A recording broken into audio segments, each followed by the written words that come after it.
Di dalam Islam Bapak Ibu sekalian, kita kalau menemukan benda yang jatuh, namanya luqatah dalam bahasa Arabnya, hukum syar'inya kita dianjurkan tidak menyentuhnya. Hukum syar'i.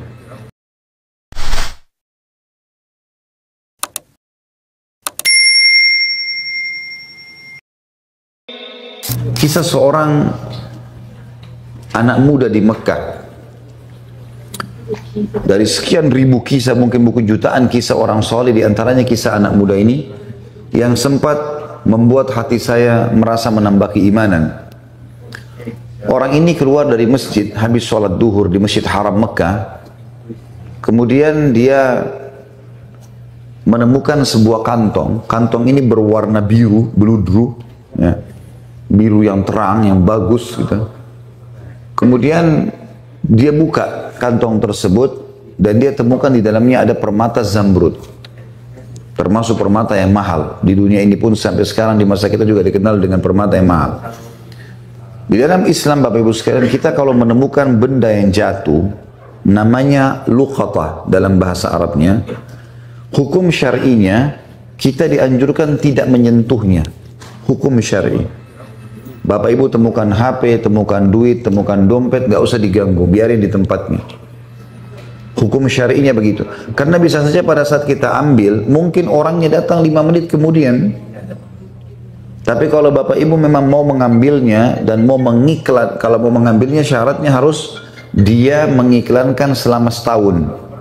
Kalau sudah setahun diiklankan tidak ada yang punya, bisa jadi haknya dia.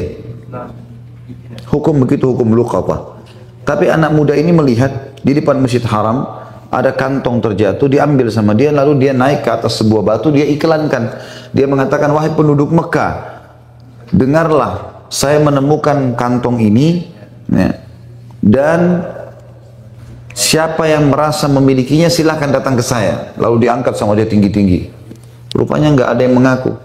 Dia teriak yang kedua kali, dia teriak yang ketiga kali, dia teriak yang ke-10 kali. Terus saja dia teriak, wahai muslimin, penduduk Mekah, ada nggak yang kehilangan kantong? Ini saya temukan. Nggak ada yang nyaut.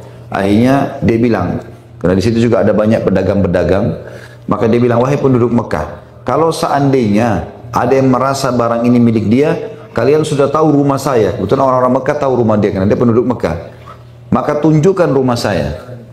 Dengan hikmah Allah, baru saja anak muda ini pulang ke rumahnya, ada satu orang tua lewat di situ, sudah berjenggot putih, naik ke batu yang sama, cukup tinggi, lalu dia teriak, wahai penduduk Mekah, apakah ada di antara kalian yang melihat kantong saya yang jatuh? Sekali dia bicara, orang masih belum terlalu dengar, karena waktu itu tidak ada pengeras suara kayak kita sekarang. 2 kali, 3 kali, ada satu pengusaha di situ, ada pedagang yang datang mengatakan, wahai kakek tua, tadi sebelum anda naik ke atas batu ini, ada orang yang, anak muda yang menemukan kantong, mungkin itu yang anda cari. Rumahnya di sana, ditunjukin. Ringkas cerita, kakek ini pun pergi ke sana, dan kakek ini waktu mengiklankan, siapa yang menemukan kantong saya akan kasih sekian dinar. Ya.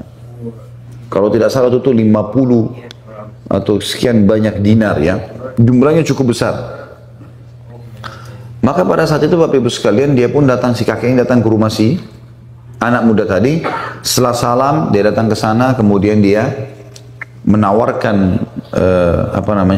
menanyakan apakah memang kau temukan kantong. Dia bilang iya. Baik.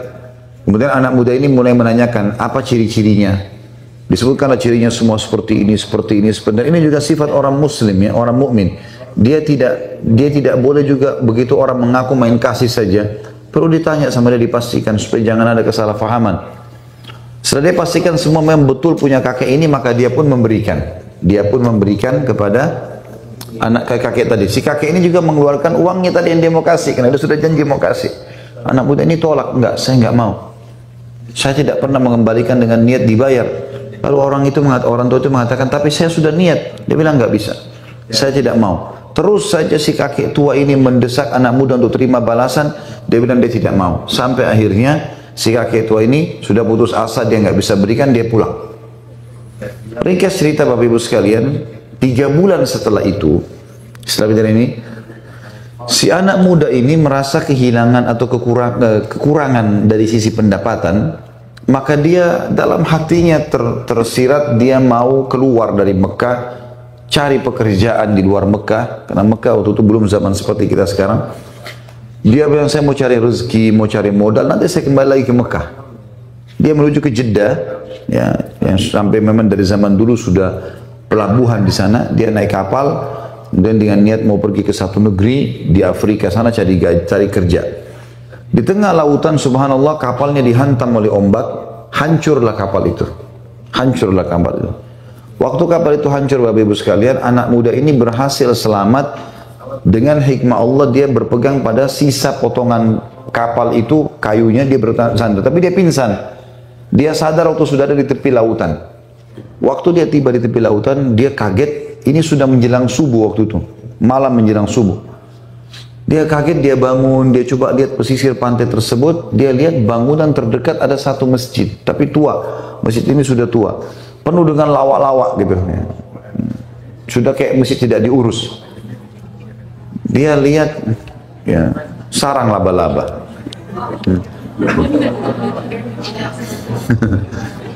Baiklah. Yang jelas, karena sudah tidak dirawat, maka kelihatannya sudah kumuh ya. Dia pun melihat waktu subuh sudah tiba, dalam kondisi bajunya basah. Dia baru sadar dari pingsannya, dia bersihin masjid itu semampunya, lalu dia azan di masjid itu. Waktu dia azan, rupanya masyarakat sekitar situ dengar itu, kalau ada azan. Maka mereka pada datang. Sholatlah bersama anak muda ini. Azan, sholat sunnah, kemudian iqamah, disuruhlah anak muda ini jadi imam. Ditunjuk oleh orang situ jadi imam. Dia jadi imam, dia sholat. Begitu salam, lalu kemudian orang-orang ini bilang, Anda ini dari mana? Kamu ini dari mana? Dia cerita sama dia. Saya dari Mekah, saya naik kapal, kemudian kapal kami tenggelam, saya tiba di sini pinggir pantai, saya ada masjid. Udah nggak dirawat, saya bersihkan, sudah waktu subuh saya azan. Kata mereka, kebetulan kami butuh imam. Bisa nggak jadi imam di sini? Sekalian mengurus masjid ini, nanti kami kasih gaji. Baiklah. Tinggallah anak muda tersebut 3 bulan. Jadi sekarang sudah 6 bulan peninggalkan 6 bulan dari kasus ketemu sama si kakek tadi. Kakek itu tinggalkan rumahnya tadi di Mekah 3 bulan, kemudian dia baru keluar dari Mekah. Setelah itu tiba di pulau ini, 3 bulan lagi dia tinggal jadi imam. Setelah 3 bulan, rupanya karena dia anak muda yang hafal Quran, dia juga punya ilmu syar'i, ilmu agama yang bisa diajarkan, maka masyarakat sempat suka dengan dia. Lalu dimintalah dia untuk menikah dengan salah satu anak gadis di pulau itu gitu. Apakah kami mau kau nikah dengan anak gadis ini? Bersedia? Dia bilang baiklah. Dia mau menikah karena memang dia masih bujang belum menikah. Kemudian pada saat itu Bapak Ibu sekalian didatangkanlah wanita. Seorang anak gadis pakai cadar, tapi di bagian lehernya wanita itu ada kalung, dan kalung itu diikat, ada permatanya itu batu zamrud warna biru. Maka si anak muda ini, waktu perempuan tadi datang di depannya, buka cadarnya, matanya tertuju ke batu itu. Orang-orang di sekitar itu bilang, hai anak muda, kau zalimi perempuan ini. Kami datangkan untuk kau lihat wajahnya. Sunnah Nabi SAW kalau mau menikah, melihat wajah wanita dan telapak tangannya. Tapi kenapa kau lihat perhiasannya? Gitu kan. Kata anak muda ini, saya punya kisah dengan perhiasan ini, batu ini. Saya sangat yakin batu ini yang saya temukan 6 bulan lalu di Mekah. Dan kisahnya saya temukan, saya iklankan, terus datang seorang kakek tua yang mengaku. Begitu dia bilang kakek tua, tiba-tiba ya orang-orang di masjid itu mengatakan Allahu Akbar, bertakbir semua. Kata anak muda ini, kenapa kalian bertakbir? Kata mereka, apa kau tahu siapa kakek tua yang kau temuin itu? Dan kisah yang kau sampaikan tentang batu permata, betul permatanya ini dia. Kata anak muda ini, tidak, saya tidak tahu. Kata mereka, itu adalah ayahnya anak perempuan ini. Ayahnya anak perempuan ini. Semenjak dia pulang ke pulau ini, 3 bulan lalu, gitu kan, 6 bulan lalu dia pulang ke pulau ini, dia bilang, dia selalu cerita tentang kamu. Dan dia meninggal sekitar 3 bulan, beberapa hari setelah dia pulang. Dan itulah sebabnya kenapa masjid ini tidak diurus, karena dia dulu imam di sini, nggak ada yang bisa gantiin. Dan dia sebelum meninggal berdoa, dan kami dengar dia berkata, ya Allah, jadikanlah anak muda di Mekah itu jodoh anak saya. Itu kisah nyata. Kata anak muda ini, subhanallah, saya menikah dengan istri saya ini, maka permata itu yang tadinya dia kembalikan karena Allah, nggak mau terima balasan, gitu kan? Dia bilang saya kembalikan sekarang menjadi milik saya sama istri saya. Berjalan 6 bulan pernikahan selanjutnya, dengan hikmah Allah ajal istri saya datang, meninggal, maka saya menjadi pewaris tunggalnya permata itu. Dia kembalikan tadi karena Allah, Allah balas dia, permata itu jadi punya dia. Kuasa Allah Subhanahu wa ta'ala. Ada banyak kisah berhubungan dengan seperti ini.